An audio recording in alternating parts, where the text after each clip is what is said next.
So you'll have to make sure in the conference room to unmute and start your video when you're ready. Yeah, everybody should mute. And There you go. then you don't get a lot of feedback.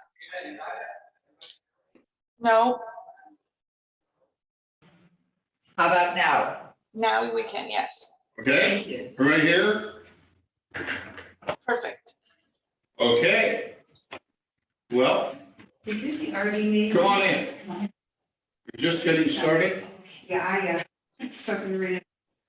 So he went down to. Okay, right. So thanks to those of you that are listening in, those of you that are here for making this effort. You know, it's encouraging when you put a lot of effort into something that the folks demonstrate that they're interested. Yes, I am. The plan today is a simple one. Answer your questions. I have a slide presentation, may stimulate some questions. Some of what I say, I'll be saying at the meeting tomorrow, but I hope you'll tune into that one as well. I ask that you make your questions direct. I ask that you make your questions hard. I ask that you make your questions specific. I ask that you get into any area that you want and don't be embarrassed.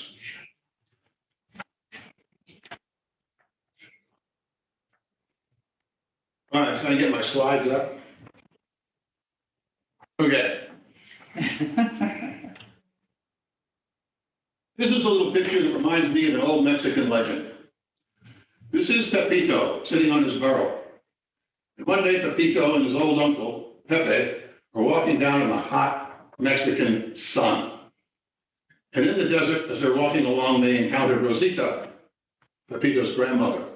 And he laid into his grandfather, Pepe, and she said, "You're crazy, old man. You walking in this hot sun, the young boy walking in the hot sun, and you've got a perfectly good burro.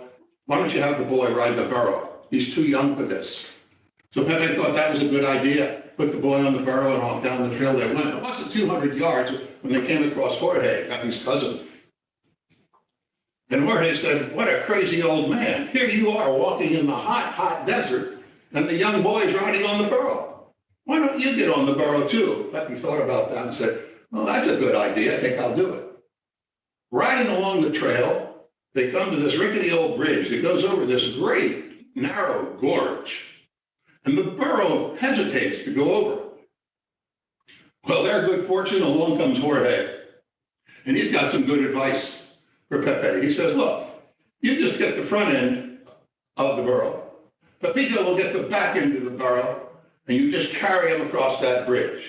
Well, Pepe thought about that for a while and said, "I don't know. He's pretty young to do that." He says, "But that sounds like a good idea." So he gets on one end, the young boy gets on the other, and they cross the bridge. When they get in the middle of the bridge, the young boy loses his grip. The burro crashes through the rickety rail, falls into the gorge, and is destroyed. Now, the moral of that story is that if you take the advice of everyone who comes down the pike, you are bound to lose your ass. We have been taking a lot of advice. We've been listening to a lot of ideas, but we are not going to lose our ass. We're not going to lose our ass. I want to go back to the beginning.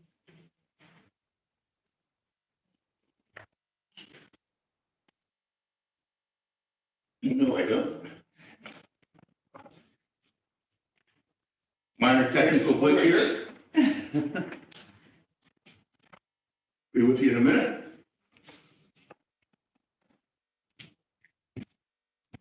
If you need this, too. I don't know where my little things are.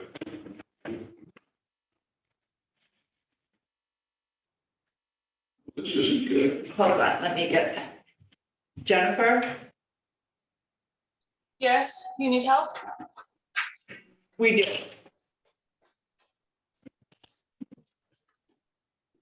Yes. Slow down.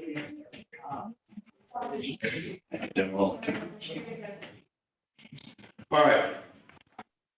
Forget that. Sorry.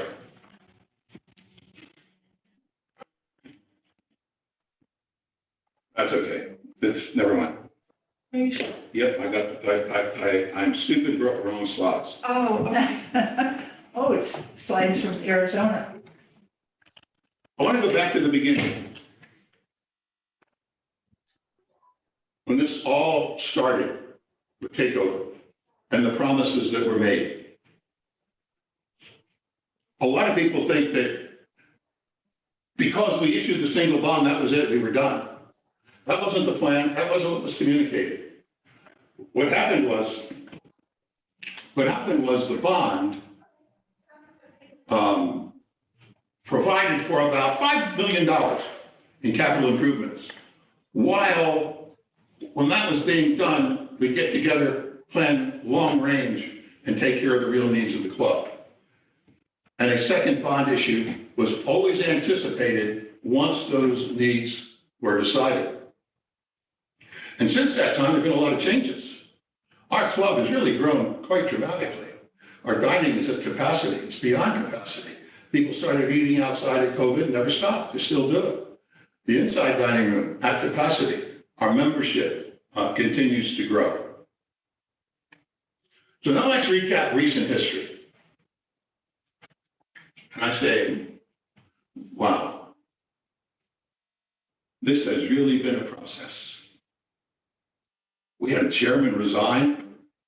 That was a good thing. It was a good thing because I give Jim a lot of credit. He did what he felt was best for the club. He couldn't lead in a direction he didn't believe in, so he stepped aside. We started this process, we had some really bad communication. We put up a picture at our first meeting, a picture of a building, and everybody assumed that we were going to build a $15 million fitness center. That was our bad. Big mistake there. And we presented a laundry list of projects. We got into a big needs wants discussion. What's needed, what's wanted. That's a really slippery slope when you talk about needs and wants, because they're pretty personal. Let me give you an example. A golf course needs a hole and a green. It doesn't need weedless, lush fairways that lead to that green and that hole. Doesn't need that. Since we don't need it, should we reduce the maintenance budget? That doesn't make sense, because it's the capital investment that keeps that lush fairway leading to that green that we want, that keeps the revenue flowing in and makes our golf course profitable. People say we don't need a fitness center. We certainly don't need to expand it. Well, no, that depends. If you're using the fitness center, you need the proper equipment to meet your fitness goals. If you're using the fitness center, I think you deserve a room where you're not bumping into people and hitting walls, and an area where you can feel safe doing your workouts. So maybe, rather than getting hung up on the needs and the wants, maybe we should focus on what's best for the long-range future of the club, for the members, today's members and tomorrow's members. So let me define what the board sees as an end game. The board is trying to develop the amenities, the services, the member experiences that are in line with the mission and vision that everybody in this club approved some years ago. And to try and do it in a way that ensures the financial future of this club for the next 10 years. And that's the part that's missing. This program is designed for the next decade to put us on that firm financial footing for those 10 years. By the way, if anybody's got any questions at any time, just raise your hand. We'll interrupt and we'll stop and we'll answer the questions right then and there. So the board, in terms of reaching the end game, is not trying to distinguish between needs and wants. The board is trying to get every amenity up to University Park standard and be certain that there are the resources to maintain it. And I maintain to all of you that those standards are a cut above what people just need. Under understand how we do that, how we get to the $18 million bond, we have to be clear on really what is the financial model of a country club.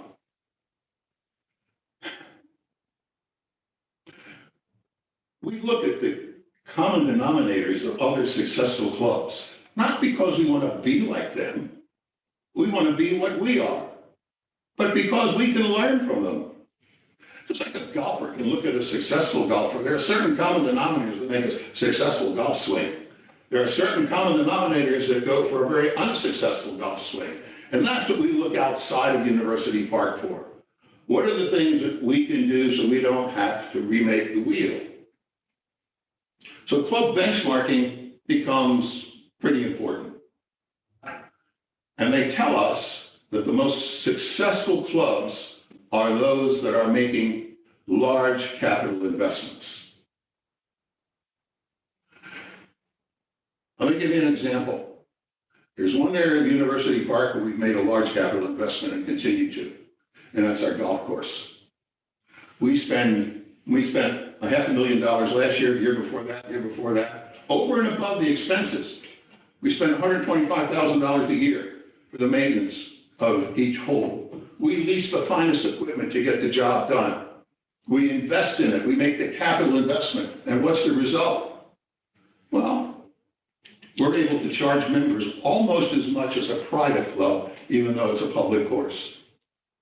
We're able to get $130 a round for golf in the high season because we've made the capital investment and we've made it worth it. A country club, folks ask us, why doesn't the restaurant make a profit? Well, everything we do should be self-supporting. No, and data shows us that those clubs that try, for example, to have restaurants make a profit are the poorest clubs. But that's an easy path to follow. Clubs are having financial difficulty, let's increase the restaurant prices, let's not lose money, and it just becomes a never-ending cycle of losing money and going downhill. No, we are not a restaurant. We're not in the restaurant business. We're not in the golf business. We're not in the tennis business. We are in the country club business, which is a collection of amenities that suit the lifestyle of its membership.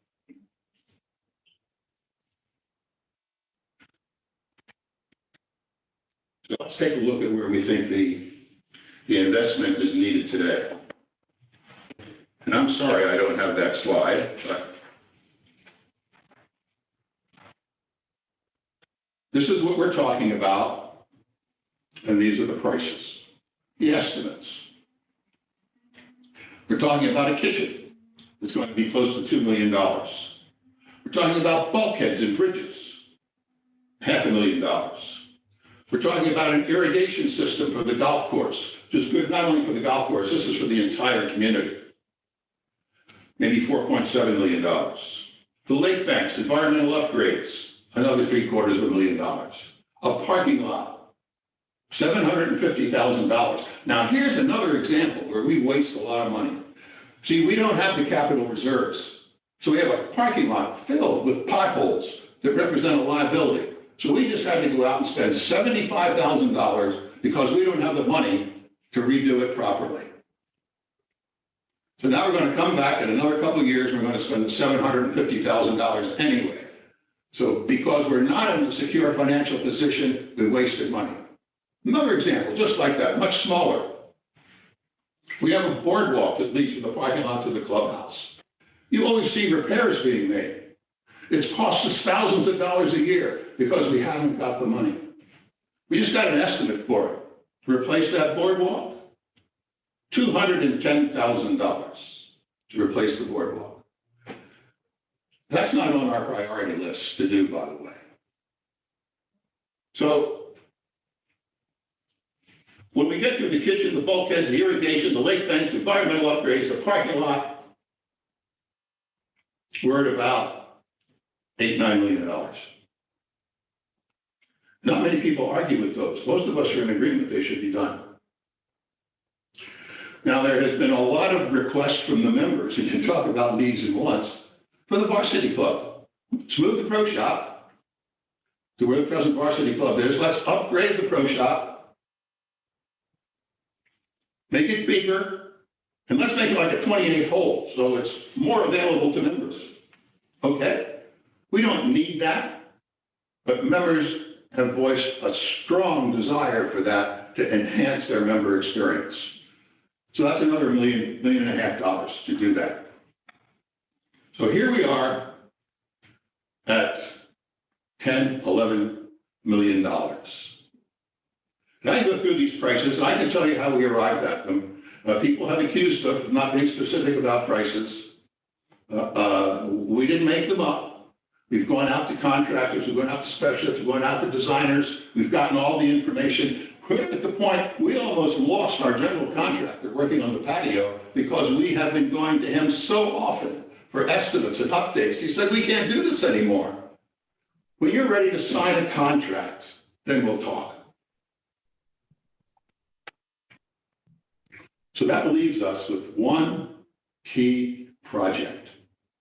And this is where the division is. And that's the addition of 15,000 square feet that we desperately need. We need it for offices, we need it for meeting rooms, and we need it for a fitness center. The cost of that, approximately $6.5 million. So here's the decision we're making here. Do we do a $10 million bond to do all the things that we agree with? And then come back to you later? Or do we bite the bullet and spend an extra $400 a month? Now think about that $400. That's what it is, $400. That's what it costs me to take my kids out to dinner, because I always order the filet.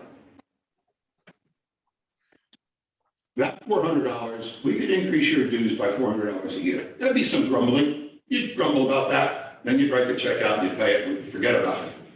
And that $400 in the dues increase, that's going to give us, the country club, $400,000, a tiny sum. Isn't it a year? Give us the $400 a year for the bond, we get $8 million. That's really what we're talking about.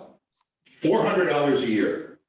$400 a year that's going to give us the offices we need, the meeting space we need, and the fitness center that we need. Now, let me talk a little bit about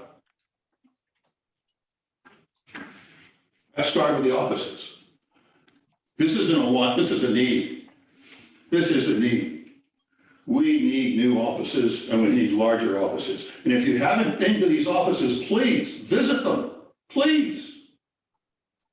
Then we won't be discussing this anymore. They are insufficient in terms of space. When you go up there, there's stuff cluttered, stored all over. They're not pleasant. There's no windows. You can't even make coffee up there because there is no running water. It needs repair. It does not demonstrate that we have any respect for our staff at all.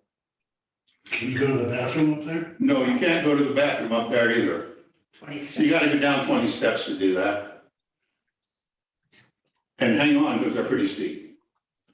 But most important, the board feels that there is a large liability to the club because of the condition of those offices and a concern for the safety of our staff. So that has to be done. And we're talking about 3,000 to 4,000 square feet of offices. Meeting rooms. I don't know if you're aware of it, but there are over 200 members a week that use our meeting space. And our meeting space is basically the varsity club and the card room. And we have to turn down a lot of requests because we don't have the space. So now we're going to move the pro shop into the varsity club, and we're going to take the pro shop and expand it so it becomes kind of a full-time varsity club, 28th hole. There's no meeting space anymore. There's none. We got 200 members that are just plumb out of luck. So we need some more meeting space. And we're asking for 3,000 to 4,000 square feet. And here's why, because we think it can be constructed so that we could have a large room that would seat maybe 300, maybe more. It would be divided into 3 or 4 smaller rooms. It would be flexible. But we could always very easily open it up for a lecture series, a music series, whatever we want to do with it. Whatever it takes to enhance the member experience. Lots of folks talk about, well, why don't you use the community center? Because it's always booked. Fortunately, the meeting rooms at the community center have taken a lot of pressure off the club. But these rooms are always booked. There's no space. So 3,000 to 4,000 offices, 3,000 to 4,000 for wellness. Or 3,000 to 4,000 for meetings. Now the wellness fitness center. 6,000 to 7,000 square feet. Whoa, wait a minute, 6,000 or 7,000 square feet. No, we're not talking about adding 6,000 or 7,000 square feet. The fitness center is already almost 3,000. We're talking about developing a new fitness center that's somewhat larger than the one we have. Does anyone really object to a minor modification of the fitness center? Shouldn't there be areas where more than 6 or 8 people can exercise? I mean, shouldn't there be a sufficient space between machines and free weights and stretching so everyone's safe? A country club of this quality shouldn't have a fitness wellness, should have a real fitness wellness center rather than an old juice bar with some treadmills. Because that's what we've got now. The fitness center is an old juice bar. When this club was built 25 years ago, fitness was not a big deal. So that was a snack bar where the fitness center is. But the pressure became so great on the developer, they had to find a place to put a fitness center. And so our present fitness center was born. The fitness center that we are proposing is smaller than most fitness centers and country clubs all over the country. In fact, probably 60% of the country clubs in the country have larger space.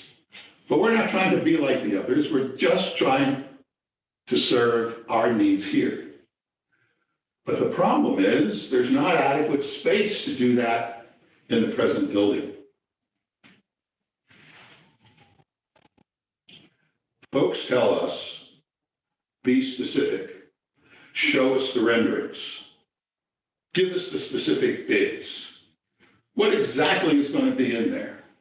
All valid questions, but I would submit to you asked at the wrong time. Unless we see a need to add this space, what's the point? To develop the detail that people are asking for would cost us about $300,000 to go to an architect, get the plans, detailed enough to be able to submit to a contractor to get a firm bid. $300,000, that's for one option. And if you don't like that, That's just for the fitness center? that's just, well, that's for a fitness center or for a combination of things, whatever it is. $300,000 for one option. If you don't like that, back to the drawing boards. So let's first agree. And I can show you a flow chart I have that has so many options on it. I'm not prepared to pick an option. Your board is not prepared to pick an option. We're prepared to say to you that we need 15,000 square feet of additional space. We're prepared to say to you that we have talked to designers, we have talked to contractors, we have talked to developers, we have talked to experts in the fitness area, we have talked to our staff, we have talked to all these people, we have gathered the facts, and we believe that $6.5 million will deliver to us approximately 15,000 square feet of space. Now, I don't know how the space is going to be configured. Is it going to be one building, two buildings, no buildings, remodel buildings? I think what we need is once we decide that we need the space, and once we commit the resources for it, then we're ready to go out into the community, to get the people who have the experience in contracting, have the experience in design, that live here, and get their view and let them help develop those options. Then we develop the plans, and in the process, we communicate it with the membership and we get the input. But we have to recognize the need first. We can't dismiss a need for 15,000 square feet because a rendering has put somebody off. We already made that mistake. We already made it. So let's try to agree on the need. It is our estimate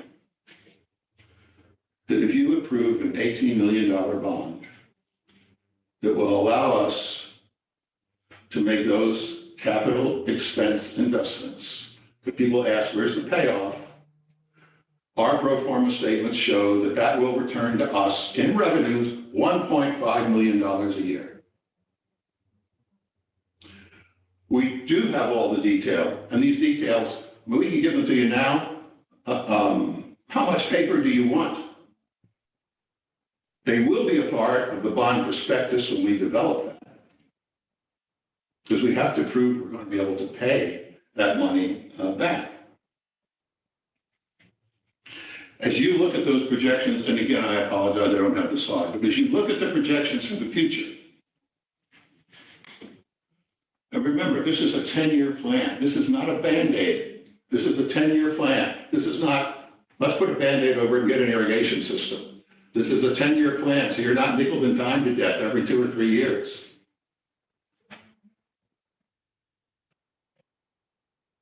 When we project forward over a 5-year period, our country club reserves, capital reserves, will be around the $4.7 million range. If we just go with a $6 million bond to do an irrigation system 5 years from now, we will be lucky to have $250,000 in our capital reserves. We're trying to build it for the future.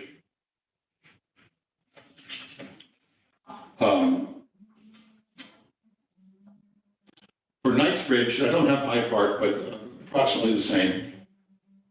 For Knightsbridge, the cost would be about $1,400 a year. About $1,400. For the 18 million. For the 18 million. And that's over 10 years? Over 30. 30. So over 30 years.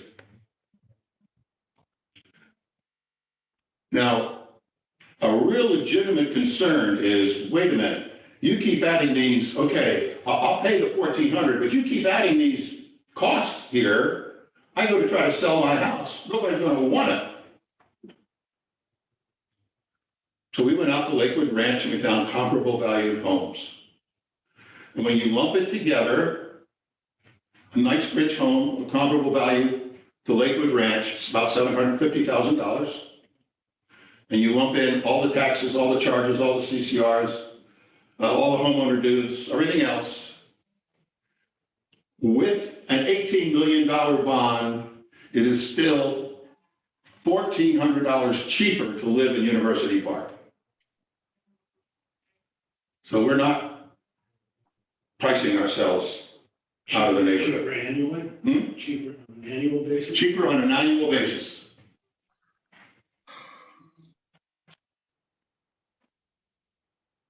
Now, here's the elephant in the room. Here's the questions nobody's asked.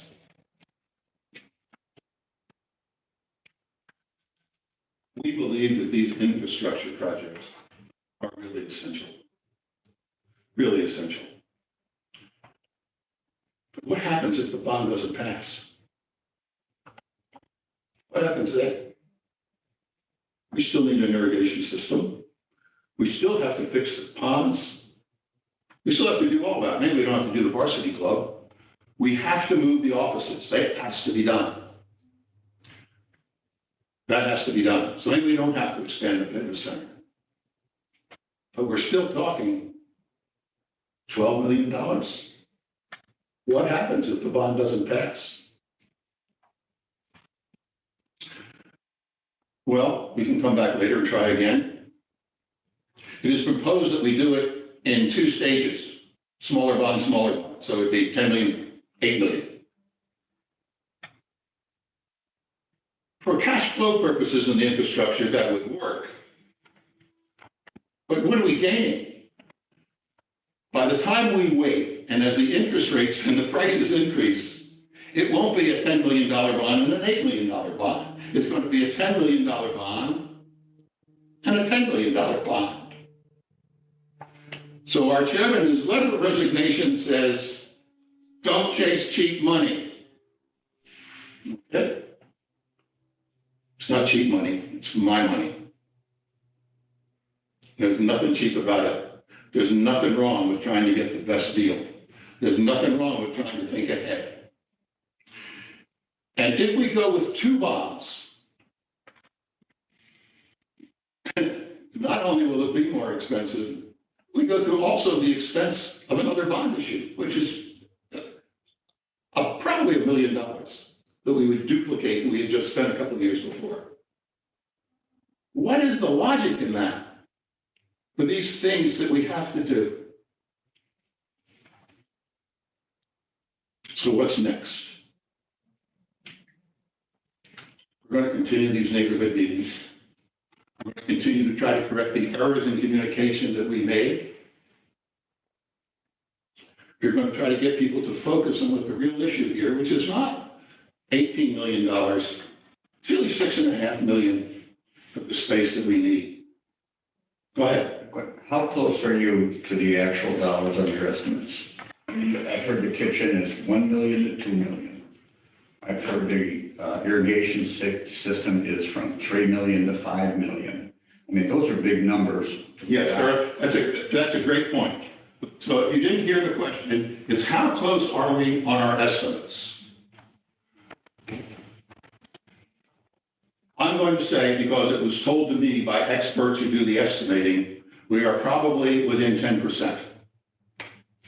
We believe that in some of these projects, we can bring them in for less, some might be more. But we believe in terms certainly of 18 million, we're at 10%. And we have an overrun, we've got the reserves to cover if we have an overrun. Now, the kitchen. As we keep focusing in on this, where we know we have your agreement, we're able to do a little more work.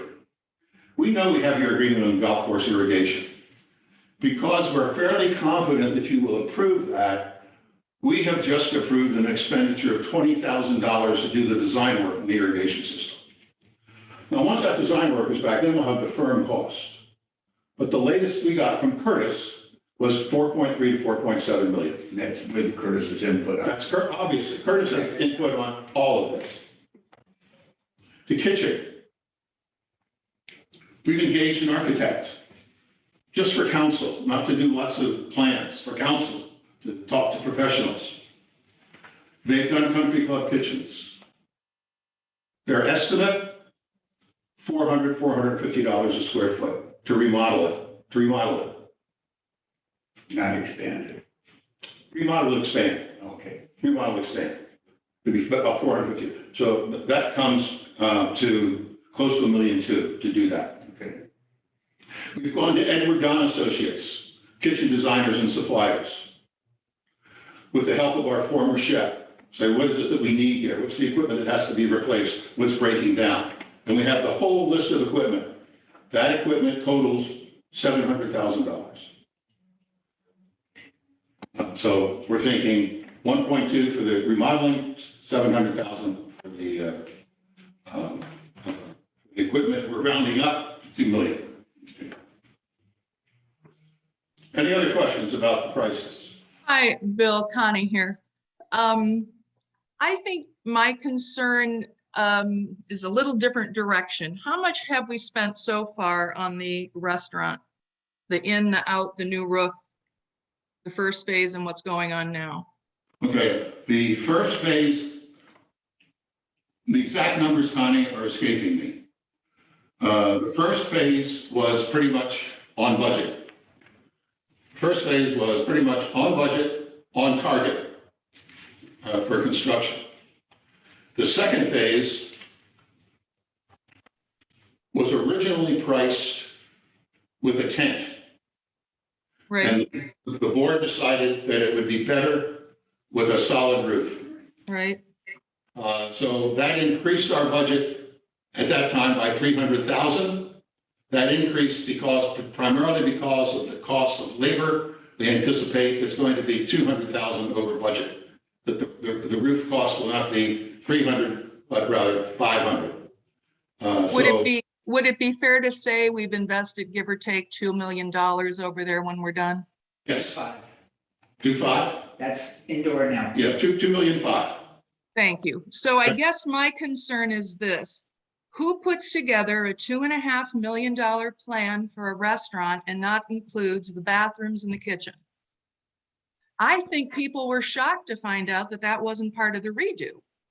I also was told there was a suggestion, I guess, that it was too small and that we could go to the outlying part of the roof. Don't know if it's true or not. And believe me, number one, I should have said thank you for all your time and your effort and for being here for us today. None of this is criticism to you, but concern is that if we're gonna spend more money, and I hear overwhelmingly that we're not satisfied with what was done, what assurance do we have that what will be done correctly? I don't think the acoustics issue up there has been addressed. We heard there were going to be tiles under tables and things and all of this nature. But I think rather than say that people are making the investment, I think people are concerned that the investment isn't going to give them the payback and the results that they really want. And therein lies my problem and my question. Okay, point well taken. Point well taken. So let me see what I can do with that. Acoustics, let's just take that just as a quick example. You hire an acoustic specialist who comes in and says, this is going to solve your problem. And you pay $100,000 to have it done. And it doesn't work the way we wanted it to work. We wanted to solve the acoustic problem. So we go back to that acoustic specialist who sold us the $100,000 and say, what are you going to do about it? So we're in the process now, and it's a struggle when you have to go back to a contractor to get him to address that. We've got him to agree so far to give us more of the acoustical material that goes around the perimeter of the dining room. We're now trying to get him to undertake the cost of lowering everything in the ceiling. That's where the real cost is, to lower the sprinklers, et cetera. So this is what we're battling. The point being is it hasn't been forgotten. It wasn't forgotten in the beginning, and when it didn't work, it's not forgotten now. In terms of the overall structure of the dining room, in terms of the overall design of the dining room, in the opinion of the experts, there's nothing wrong with it. You might like it or might not wrong, but what is wrong with it, and this has been addressed and it's being addressed, has been our implementation of what that design is. We had too much open space, tables weren't placed right. I don't want to get in the weeds in all of this. But all of those actions, corrective actions, are being taken. And if you walk into the dining room lately, it has a little different feel from the time you walk into it the first time. And it will get better. We've gone back to the designer again, and we said, warm it up, which is what people want. Well, that'll be fine. Excuse me, Bill, but I think the point is more, if you needed a new kitchen, wouldn't that be more important than an outside roof? I guess we have to prioritize. If I tell Randy I want to remodel the house and I say it's going to cost 100 grand and I spend 200 and only do half the remodel, chances are I'm in trouble. I think it's just basic mathematics. And I just find that residents are literally shocked at the way the money was spent. Well, I want to go back to And to Connie's point, if I'm going into a restaurant, one of the first things I notice if it's a nice restaurant, if I go to the restrooms, and the restrooms are outdated, and that just a reflection on the whole experience. So to Connie's point, if you're going to spend the money on a roof instead of the bathrooms, it doesn't make sense. I hear what you're saying, and that's why we're asking for an $8 million bond, not a $10 million bond, because we didn't have the money. There was no money. But We did not have the money for the kitchen. We didn't have the money Right, for the but- kitchen. I remember back in the day before we owned the club, where the number one priority was the parking lot. And then when I saw the consultant's vision for what UP could be, I understood why we delayed the parking lot, because we were going to change the way we drove into the club. But it appeared that it just got moved back and what have you. I just have to say, from my point of view, I'm not opposed to improvements. I'm terribly opposed to not having a solid plan. And once we've signed off on the bond, what assurance do we have in what we're going to get? And I don't think I'm alone in this opinion. I hear from most anybody I speak with the same concerns. It's not about improving. It's not about spending money. It's about having good stewardship on spending the money. Again, no criticism to the board, but I think you have to have a true project manager who walks every step of the way through these things. I remember early on talking about the restaurant. Acoustics came up several times. I go to virtually every RD meeting. Acoustics came up several times, and it was addressed that absolutely, isn't it going to be noisy when the carpet comes out? Oh no, state of the art this, state of the art that. Well, where's the responsibility fall? As a person in business in the past, I know you were, I was, the rubber meets the road somewhere. So who's responsible that that didn't happen? We're And responsible. again, I'm talking too much and I apologize, but No, you're not- that you're is, not. I think, the real concern. Okay, I'll come to you in just a second. You're not talking too much. It was our mistake. We listened to advice, we took advice, our decision. But I have to make very clear to you that some of the problems that you're talking about are precisely the problems we're trying to avoid by getting the amount of money we need to get to do the work. We're telling you exactly what we're going to do here. Telling you exactly what we're going to do. And I Except agree, and I appreciate what you're saying, but how do we know those Right. mistakes won't be made again if we don't have a project manager? I mean, I Exactly. hear what you're saying. You want this bond, that's great. We're gonna do all this stuff. I understand why we need some of this stuff, but how do we know these mistakes won't be done again? And we're gonna be sitting here 5 years from now and just say, we made a mistake. I don't want to take that chance until I feel comfortable that we do have somebody that's going to be overseeing this and it's going to follow this through the whole process. And I echo that as well. You need oversight, not just to throw more money at a problem. All right, I'm not clear exactly on what you mean by the oversight. Let me tell you what we do and how we get it done. I'm going to establish my own bona fides here as well. I know my reputation as one of the better University Park golfers, but I had a life before that. I've probably been involved in thousands of construction projects from anywhere from $5,000 to $50 million. So I understand what it takes to do it. So when you say a project manager, we have a project manager, and he's one of the best you could get. Now, one of the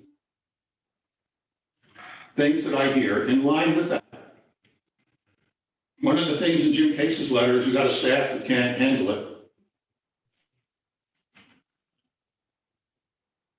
Curtis Nickerson is one of the best project managers you can find to keep a project on track, keep it on schedule. Now, we've talked to Curtis, and we said, you have a lot of other work to do here, and we're talking about spending a lot of money. You got a big irrigation system. We might be building a building. You've got all the other infrastructure to take care of. Do you need help? And he said he didn't think he did, but he knows that if he needs help, we are committed to give it to him. But keep in mind that all of these projects, we don't get the money on Thursday and spend it Friday. That's not the way it's going to be done. We're going to get the money on Thursday, and we're not going to have it spent maybe for 5 years. We have to have it committed within 3, but it might not be spent for 5 years. So we have a long time to go. So I'm not quite certain what you mean by having a project manager. We have Was some, Curtis the project manager on the restaurant? but what is wrong with the project? The board, here was the problem, Connie.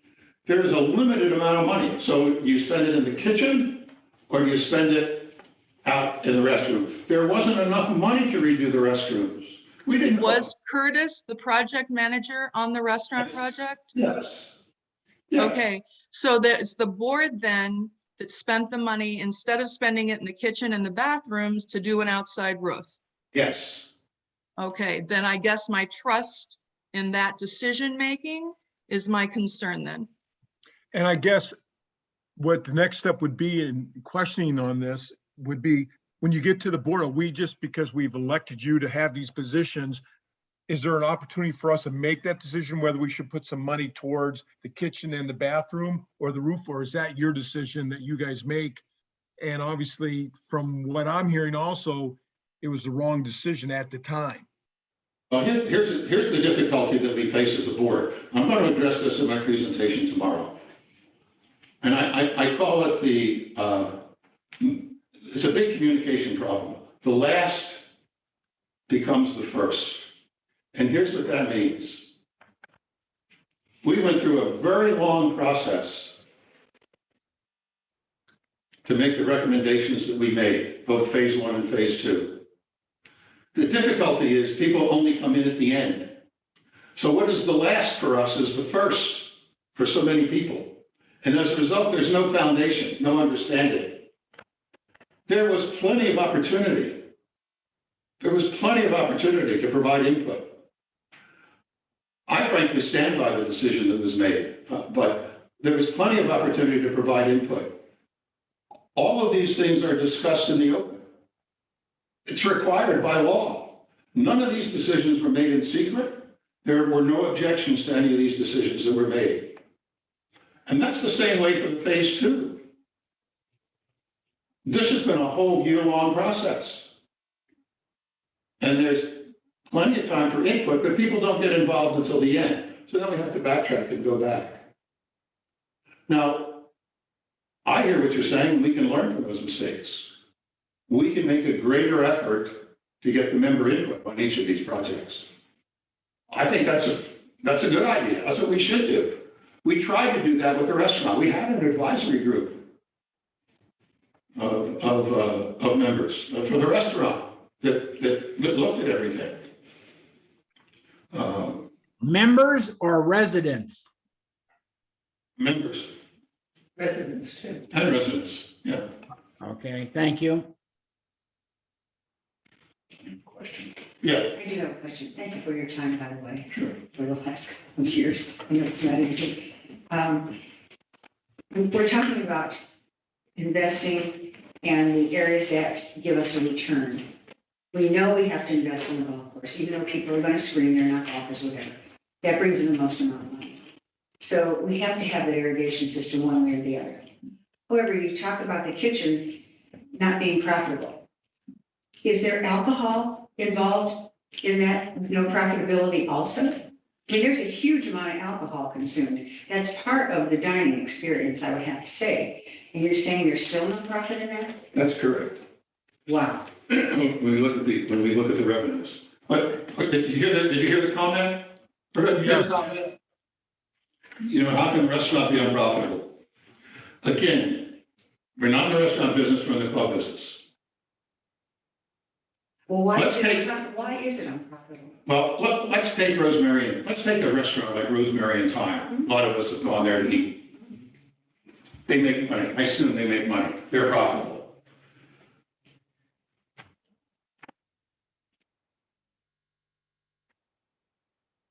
Here, if Rosemary and Tom said, okay, now you're going to pay the restaurant prices, makes us profitable, and we want $1,000 a year for the privilege of eating here. Not a particularly good value. So you look at a club, and what do? Our food costs are up because maybe we put an extra piece of cheese on the hamburger. Maybe we use a whole egg rather than a half egg in a Cobb salad. Maybe because we won't double book tables to be sure that a member can sit at a table for as long as they want and not have to worry about getting up for the next reservation. There's all these little things that add to the cost because you're paying membership dues. And that's what you get for your membership dues. And it's your membership dues and initiation fees that underwrite every amenity. Every amenity. So you're saying that the club doesn't make enough money on their food prices and that the alcohol that is consumed, the millions of gallons, Yeah, no, at what is charged per glass of whatever, is still not profitable. that's correct. That's amazing to me. Well, it's also only for meals, for dinner, it's only open 2 nights a week now. Yes. That's the problem, But you still right? only have staff 2 nights a week, and it's not And you like only get 1 turn per table instead of 3 turns. In Rosemary and Thyme, they certainly seat 2, at least 3 different parties at the same table. And we only get 1, and so the staff doesn't get the amount of tipping and so forth that comes to the So other. would it be possible to turn a table twice? Be very hard because the reservations are basically between 5:45 and 6:45. And- By adding another night to. Pardon? Well, it's still adding staff. You know, it's not that. We're looking to expand the dining. I don't want to take anybody off course, but you spoke a few moments ago about the elephant in the room. So the bond, what is the worst case scenario? Well, the worst case scenario are these things we have to do. So if we don't pass the bond, we have a choice. We do 2 bonds, which is very expensive, makes no sense. We wait. Well, what good does that do? I mean, we're going to have to do it sometime. All it's going to do is be more expensive. We have to do it. The only avenue is an assessment. I mean, that's the only avenue. That's crazy. Because if you need $18 million, forget 18, make it less. $12 million. That's a $12,000 assessment per home. That's crazy. So to make it $4,000 a year for 3 years, still crazy. That becomes a lien on your house. So when you sell it with a bond, the bond debt goes with it. If it has a lien, you got to pay it or the seller has to agree to pay it. That's a crazy alternative. The cheapest, most effective way to do it is through a bond issue. And as a recreation district, that's the great financing advantage that we have. Now, I want to make it really clear, the board hasn't even discussed an alternative because every alternative is so unpleasant. And we've avoided talking about it, and maybe that's been a mistake too, to avoid talking about it. I don't think you put it in terms of a threat, but that's a reality. Yes, it is a reality. You know, that you have to face at some point, that if this is not going through this way, you still have to do this work. Right, the work still has to be done. Basically. Yeah, we can cut it back, but it still has to be done. Bill, Yeah. my name is Sanders. I live in Hyde Park. I'm a 25-year resident in University Park. I have a few questions. Sure. The offices that you speak about, who are those for? The rec district, the golf course, or the HOA? No, the HOA is officed here at the community center. Those offices are strictly the staff of the country club. And the maintenance staff is officed down in the maintenance area of the golf course.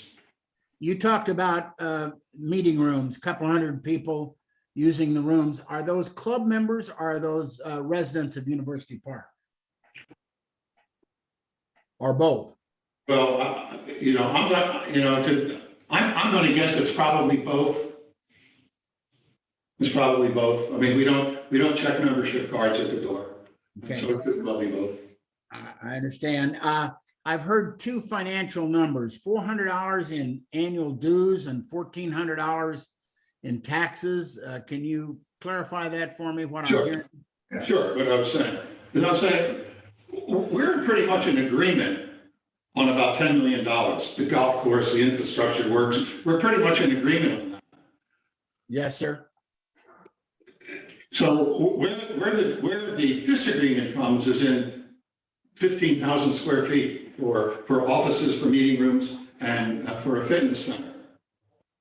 The cost of that, adding that to the bond, is $400 a year. So that's where we're disagreeing. That's what all this discussion is about, $400 a year. Versus what? The total, $1,400. So it goes from 14 to 18 if you do the big deal? No. It would probably be 1,000 Or 1,400? 1,400. or 1,400. And that's average. That's average. Well, unfortunately, again, with my stupidity, I had the exact number, but it's in the $1,400 range. All right, so the smaller issue is $1,000 in taxes and the larger issue is maybe $1,400, round numbers. Sorry, say that to me again. The smaller bond issue would be about $1,000 a month Yes. annually in taxes, Annually.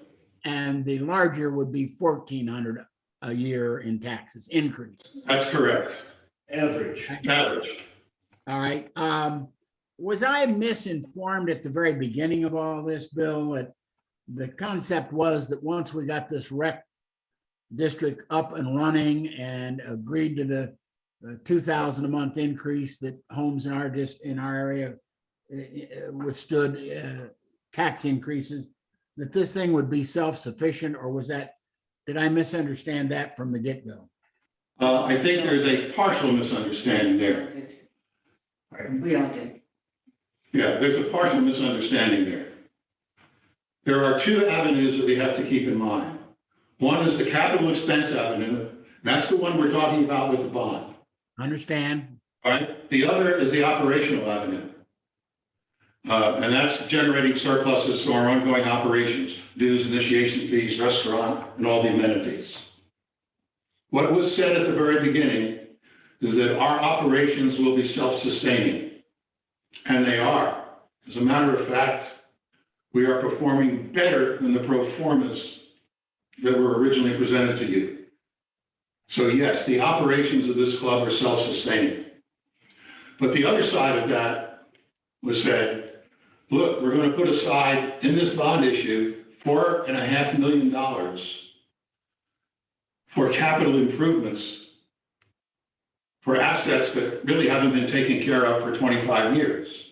The original bond issue. In the original bond issue, with the proviso, and this was stated very clearly, that there would be a long-range plan developed to find out what was actually needed in terms of infrastructure, and additional funds would be sought for the capital needs.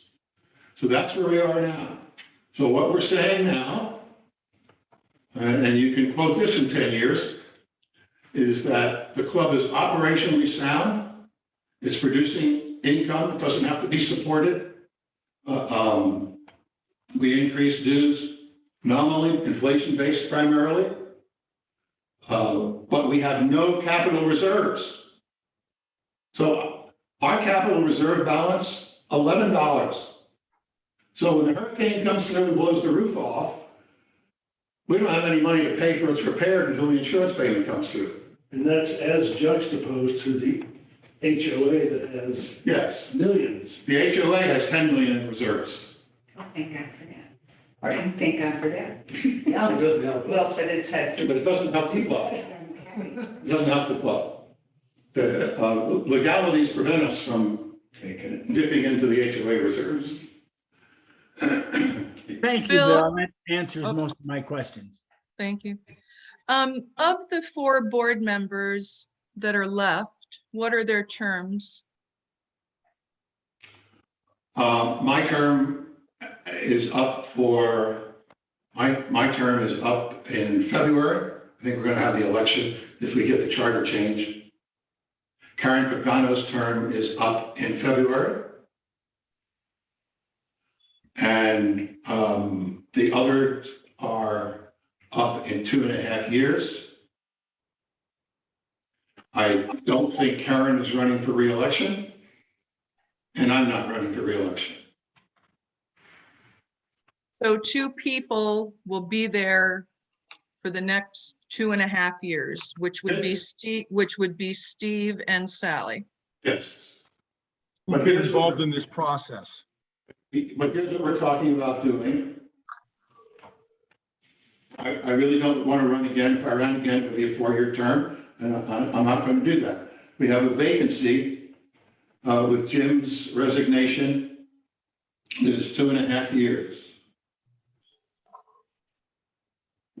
I don't, and I think the board agrees with me, think it's quite right to have someone that the board will appoint to a 2.5-year term without an election. Mhm. So the proposal that may or may not be accepted is that I would resign my present board seat, assume Jim Case's board seat, which runs for 2.5 years, and then whomever we appoint would just serve until February, when there would be an election. And I would be there to provide continuity as we get through this, and probably would not serve out the entire 2.5-year term. Is Pat Thompson still involved? Who? Pat Thompson? In the HOA, HOA. not in the country. Okay, sorry, thank you.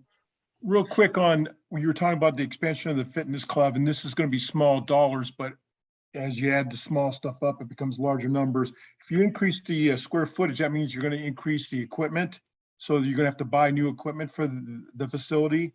If you do the kitchen, obviously you put $1 million, $2 million in there. That means your insurance costs will obviously have to go up because the values will go up. So that's an additional cost. Has that all been budgeted Yes. into the budget, or do we have this potential No. assessment? All incremental costs like that have been calculated into the pro formas. Okay. That's another unfortunate misstatement made in Jim's resignation, is that we're going to have all this overhead that hasn't been accounted for. I don't understand why you didn't know, but it has been accounted for, and it is in the pro formas. Well, Yeah.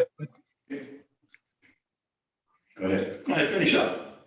the only other thing is, there was a good point about the restaurant, and we get assessed and we have to use so much money a year and off the restaurant. Because I don't live there full time, we're giving $600-700 a year back to the restaurant, and for them not to be making a profit, because I'm sure the other people fall in the same boat, it is surprising me that they're not making any money on that. And it's hard for me to understand. But when you're only open 2 nights a week, that could also be one of the reasons. Yeah, don't forget, you can't, we don't have a part-time chef for 2 nights. Our chef is full-time. He has to be available for special events, weddings, et cetera. So we have fairly substantial costs just in staffing. We have a food and beverage manager. We need someone to talk to people about weddings and things. Okay, thank you. So our costs are higher. Yeah. Well, any good business model, has to have profit built into it. I certainly understand lost leaders. You maybe don't make any profit on diapers or something in a retail store, but you certainly have to make it somewhere else. And I think it's the same thing with the club. So however that gets balanced, it gets balanced. It gets balanced, yeah. But it certainly has to have a profitability at the end of the day.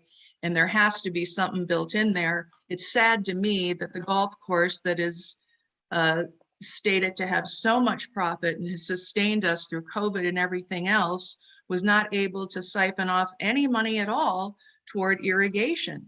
It shocks me that 2 of the 8 of the 9 holes have been remodeled. I believe the 3rd one comes this summer.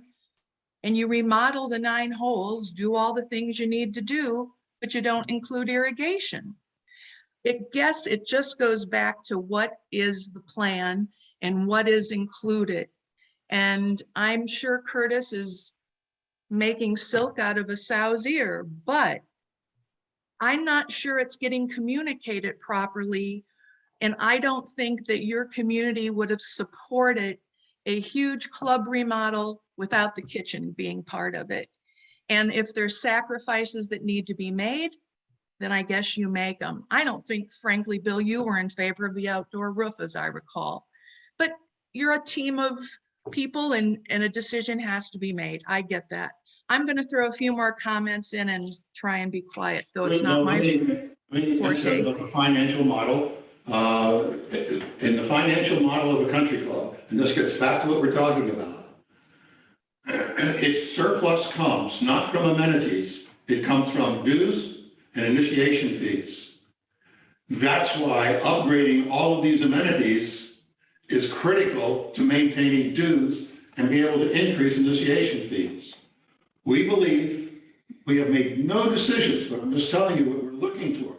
We believe that if we can get the amenities to what we're talking about now, with the golf course, with the proper fitness center, with good meeting rooms, with really lots more opportunities for social members. That's 700 members we have that are social members paying $1,000 a year, and all they get to do is eat 2 nights a week in the dining room. So we're looking, let's make that fitness center bigger. Let's include that with a social membership. Let's get the meeting rooms. Let's make them flexible. Let's do more events. Let's get the social members more involved. Then we can justify the dues that we're charging. And we would anticipate that if we get these things done, if we can get the amenities up to UP standards across the board, you're not going to be looking at $5,000 initiation fees, which are now $7,500 going to $10,000, but we anticipate our initiation fees will soon be $20,000 for a full membership. If we get our amenities right, that's where the revenue comes from a club. That's where the payoff is for the $18 million. And I'm not opposed to spending money. I'm opposed to it not being done properly. But that said, okay, I've worn out that topic. I do feel there's a huge miss in not having more casual dining. I would be such a supporter of the golf center changing over to community space and casual dining. I think there's just a huge loss not to be able to go and get a burger and pizza up there 6-7 nights a week. And I certainly think that this transfer fee that's being kicked around ought to be paid by the buyer, not the seller. There's enough burden on their plate already. I certainly feel any of the people grandfathered in that don't have to have a social membership. The person who made that promise isn't here and hasn't been here. We're here now and everybody has to party down together. You're preaching to the choir there, though. Yeah, I hear you, but I just want to get it out there. You got to talk to the HOA.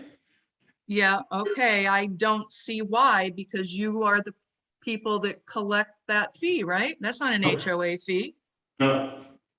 No, yes, we get the membership, but we cannot insist that non-members become members.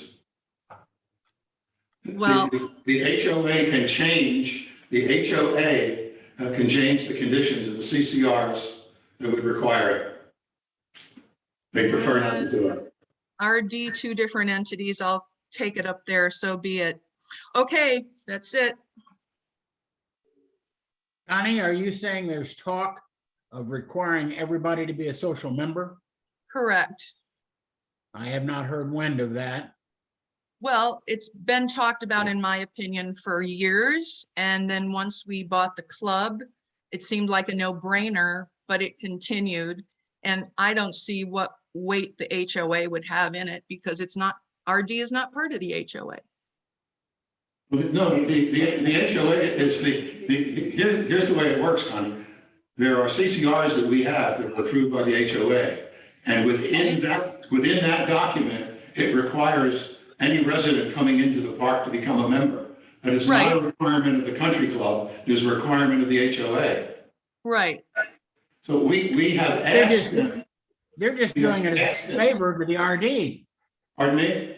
Right. They're just doing it as a favor to the RD. The HOA has no reason to require it other than to help out or assist the RD. I understand that, and we agree with that. But I think what Connie is saying is that there are a lot of people in the park who are not currently members Right. because of the existing clauses in the CCRs. Right. The HOA was elected not to change them, even though the RD has requested it. We were promised they would not change. Okay? That's right. Period. When you purchase from the developer. When you purchase Yeah. from the developer, yes. But the developer's long gone. I agree with you, Connie. I think everybody does. I agree with you. And it's an issue to be taken up with the HOA. And my understanding is we've tried and they've said no. Grandfather, I think. Yeah. Yep, it makes no sense. I'll keep running with it in the chair console then. Please do. We haven't seen the CCRs yet. They're coming, but we don't have them yet. I think, Bill, when it goes back to the first consultant or whoever we hired that showed us the beautiful pictures and the vision of what UP could be, it seems to me we've got to go back to square one, get everybody involved, show them the vision of what it is we're trying to go for, what the individual pieces are probably going to cost, and lay it out. The way you put it with the extra $400 a year is more digestible than probably the way I've heard it in the past. I'm not personally opposed to spending money. It's what am I going to get for my money? And that's where I think we have to be a lot clearer with people. They clearly did not understand that the club remodel would not include the kitchen or the bathrooms. I will tell you, I will tell you in the probably 6 months that we were working on that,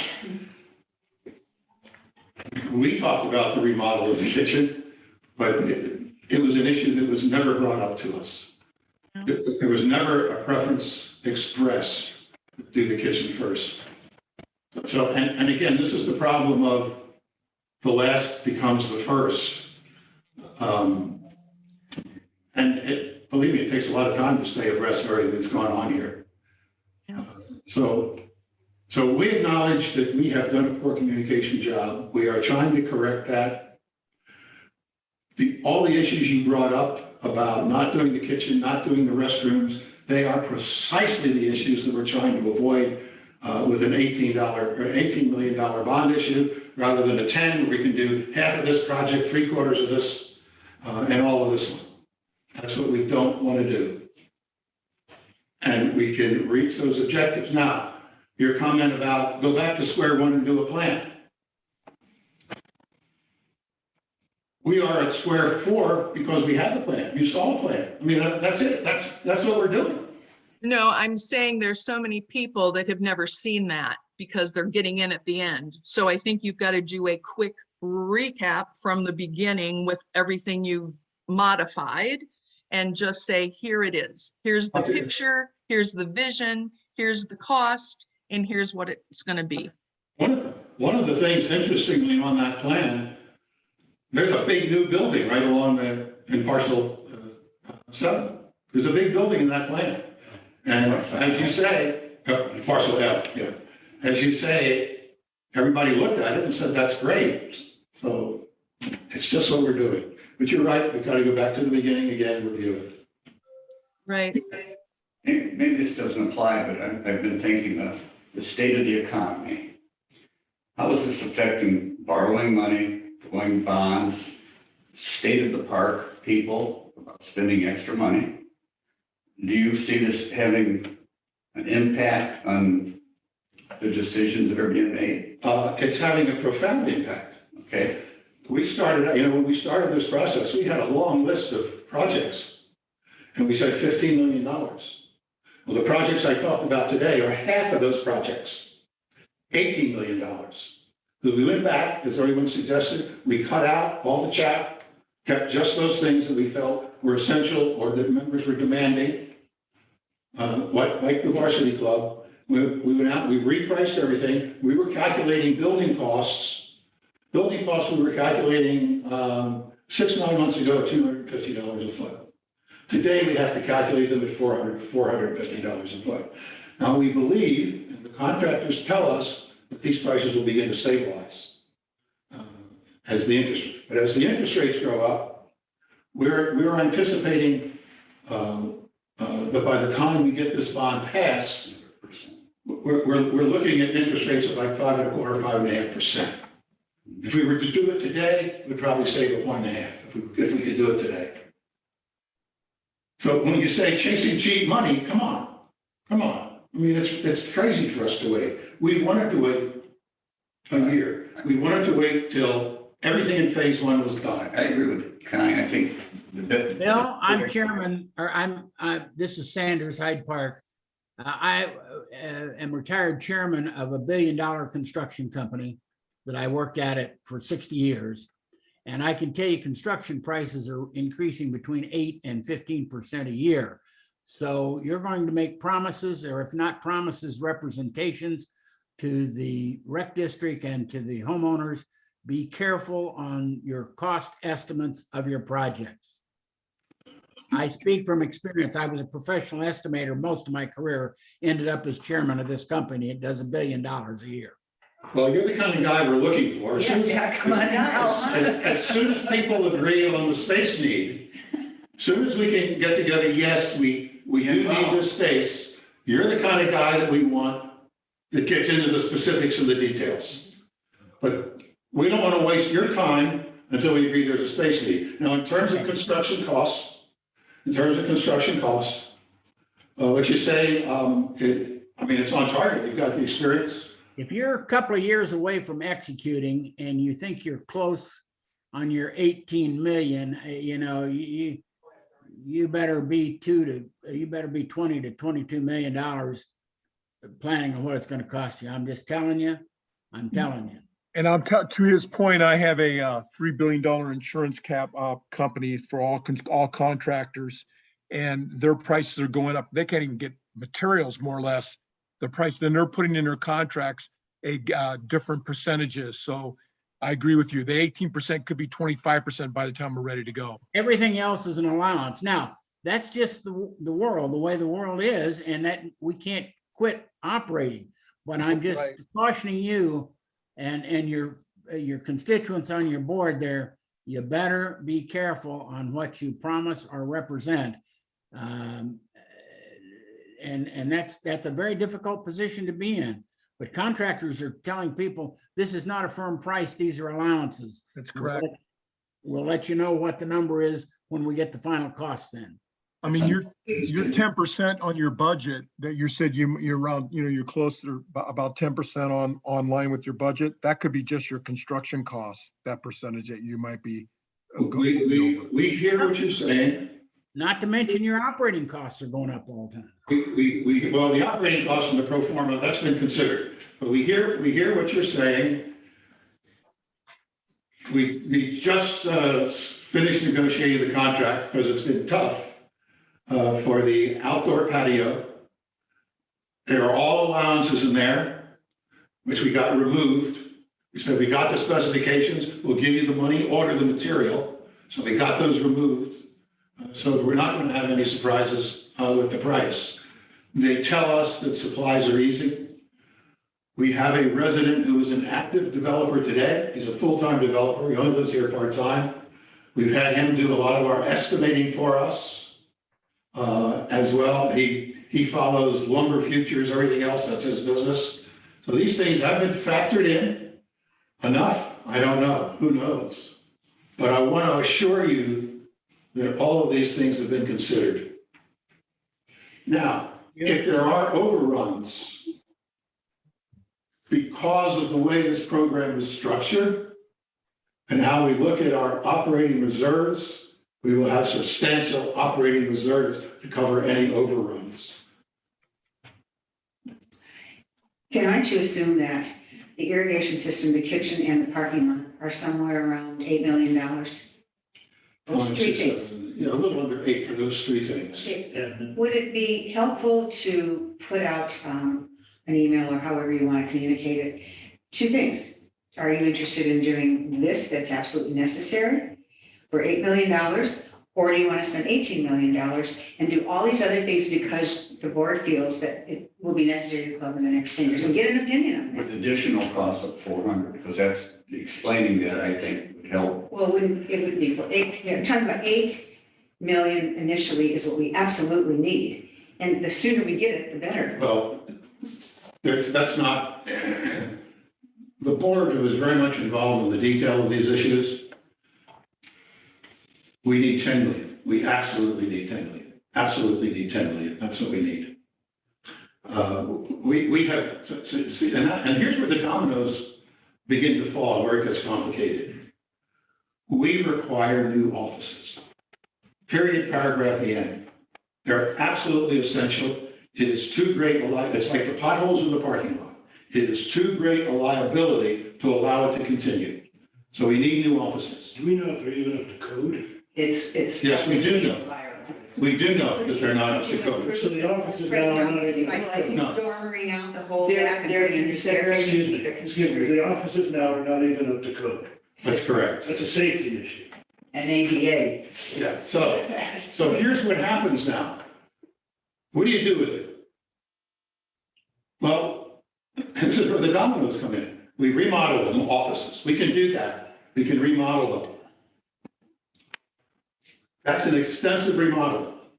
That means that we're now going to have to remodel the entire varsity club and bring it up to today's codes. We need an elevator. Every piece of glass has to be replaced. When we remodel the offices, it's going to impact the roof line. So you're talking about a tremendous expense. Maybe it would be good to explain why you wouldn't remodel versus build. I have it on the flow chart, but again, it becomes very complicated. And the first thing we have to know is say, we need new office space. We need meeting space. Because if we do what you want to do in the varsity club, there is no meeting space, so we need it. So now all we're arguing over is an expansion of 3,000 square feet in a fitness center. Come on, that's all we're arguing over. There are lots of ways we can do it. We can remodel the varsity club. We can build one building. We can build two buildings. We can make it part of the pro shop. We can build it in a parking lot. We can build it by the present fitness center. We can build it on our parcel. But these are the decisions that we want to get together and make. We don't want to get bogged down in the weeds. We have to accept the need. And as soon as we do that, say, look, let's go. We're not going to make the decisions of the board. Believe me, I'm not going to put a rendering out again. I'm not going to do that and have people, the first thing we're going to focus on is not what we need, but we're focused, well, we don't need this room, we don't need that room, that could be smaller. No.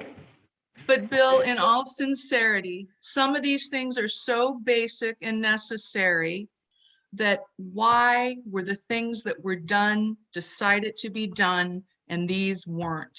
And therein lies the rub. And thus, I think why you truly need a project manager who can explain it all, lay it all out, and follow it up. Because I just think it's bad decision-making if you're gonna spend the amount of money we spent in phase one, part one, on the things we spent it on, if these other critical things were necessary. And there's where people get concerned, is are we addressing all the things we need to, the way we need to?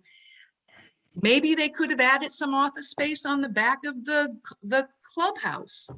Maybe a million things. I don't want to be a Monday morning quarterback, but this is what's concerning people. Honey, you're missing my point here. Okay? There was no money. There was money because we redid the restaurant.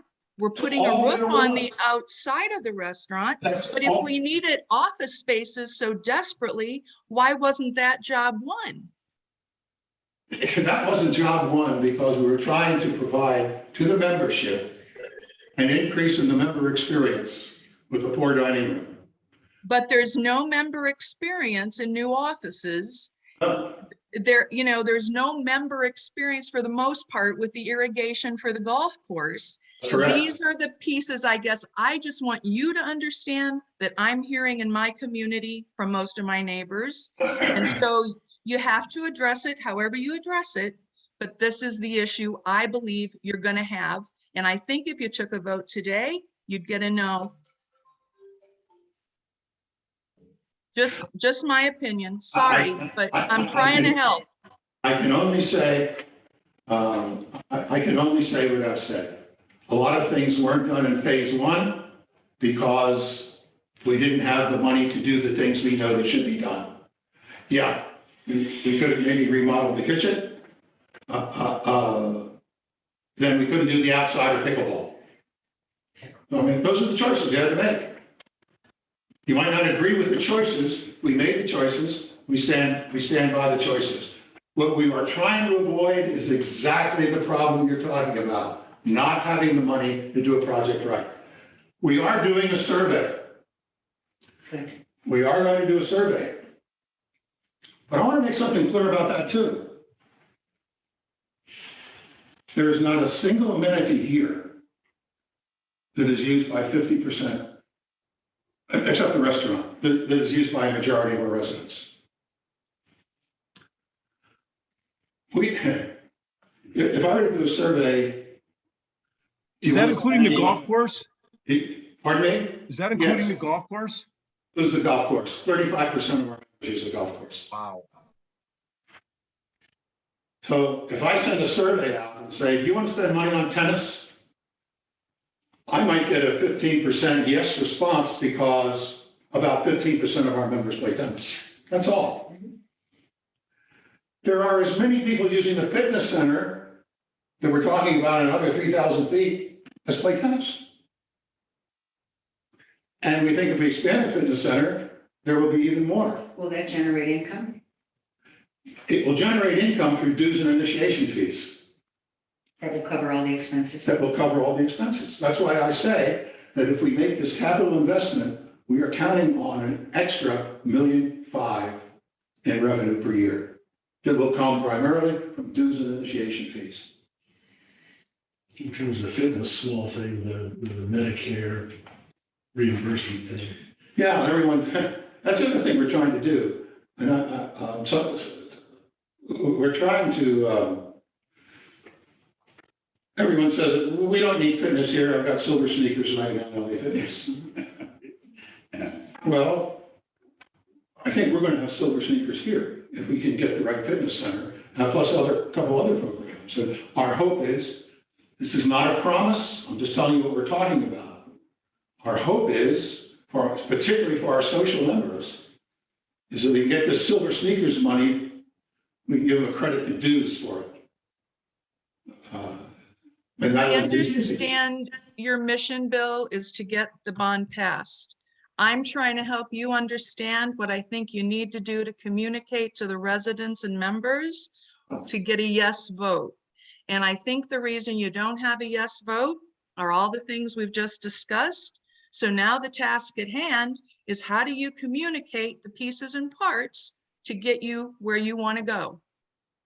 Well, this is one of the ways that we do it, Connie. We do it in I small. appreciate it, and I can't thank you enough, but I don't, unfortunately, I had a lot more people sign up to say yes for the meeting. Maybe it's a scheduling issue or whatever. I'm sorry they're not here, but it's hard when you're reaching, what, 5 or 6 of us out of, in our 2 neighborhoods together, probably, I don't know, 30 homes. So it's an epic obstacle. I understand that, but I think it's the task you have because you need to build confidence, and you've lost the confidence from what I'm hearing.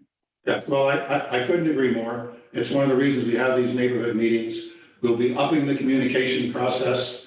We will probably be sending out, hopefully, information, just dealing with one issue at a time. And Connie, you'll get a link to the recording of this meeting that you can share with your neighbors. Oh, goody. You'll be fine, you look good. Listen, look, you've given me the opportunity to tell the story. You've asked me questions. I've tried to give you my best answers. If I haven't persuaded you, Are we the first?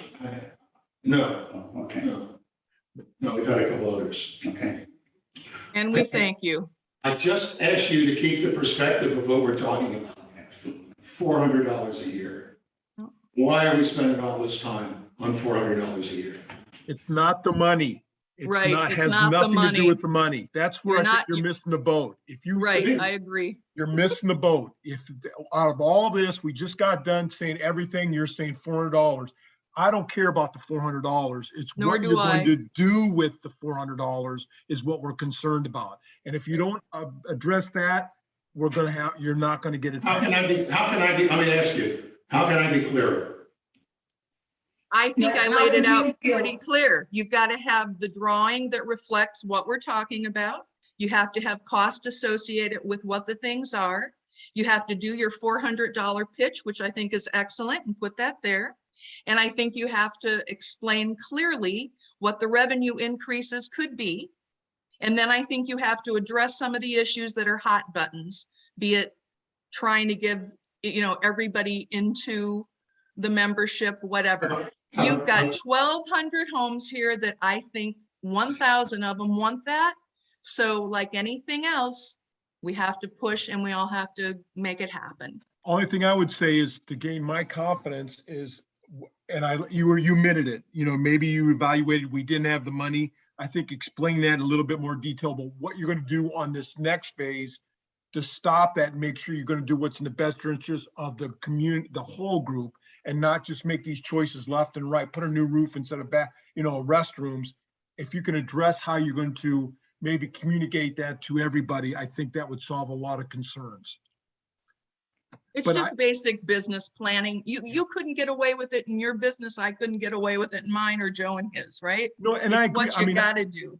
The $400, the way you addressed it, to me, it's a no-brainer from that standpoint, but it's Right. not the money to me right now that's causing, it's the issue behind what we're gonna do with it that's causing me to have some hesitation. I hate to be thick, but we have the costs. We have the best costs that we can get.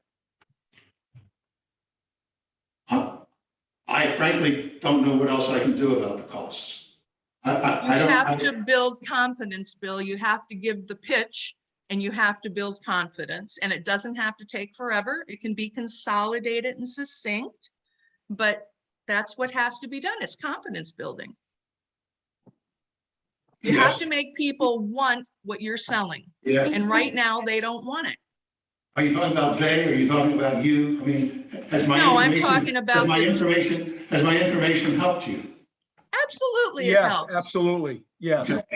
Yes. Okay, so that's really the big thing. if I And can- hopefully our feedback is helping you. And Yes, it is. it's a hand holder. Yes, I think we've got to be more specific about what has occurred in the past. Right. I think we've got to be more specific that we are following a plan. I think you brought up a point, Connie, that frankly, I never thought of before, is why are there shortfalls in phase one? Because we didn't have the money to do it all. That's why. That's why. That's never been addressed before. So You then had asked. leftovers from the purchase. There were leftovers from the purchase. That's basically what it was.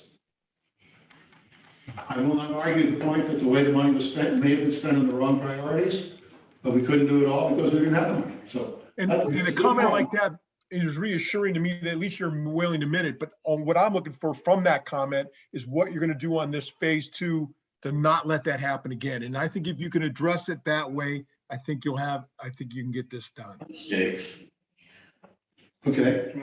No one's perfect, and I appreciate everything you're doing because it's easy for me to sit here and tell you everything, but. Yeah, absolutely. And That's you can mistakes, but you also can acknowledge some successes, for God's sake, Yep, Maybe you just need to exactly how that money was spent. What did it cost to do this at the club? What did it cost to do the pickleball club? Whatever. Just Well, I think it's a great point, and I'm going to include it. I think you've made a great point, because I'm wondering, where is all the confusion about the board? And I think you've helped me clarify that, and I will be able to communicate it. So I thank you for that. Connie, I thank you think, for setting this up. another thing possibly, Bill, is cost per member. I think a lot of people are up in arms over croquet, like what was the cost of that per people per member that plays croquet. And if you can take your cost and divide that into cost per member, that might help a bundle. Okay. I All right. unfortunately have to scoot, but I thank you so, so much. Connie, thank you for setting this I'm up. just setting it up. No problem. Thank you, Bill. You all for Thanks, attending. Connie. Deborah too. Thank you. Okay. Thank you very much. Thank you. Very informative. Okay, Sue, Thanks, everybody else. Is everybody else? And I'm sorry, I didn't get it. I'm Rosemary. Rosemary. Is everybody Yes, else? nice to meet you. I'm John. Hi, John. We're gonna. Good to meet you Very both. good. Yeah. Thank you Have for any coming. questions from the Thank audience? We have a thankless job. Anything else from anyone? You really do. Are there any other questions? It's been interesting. Okay.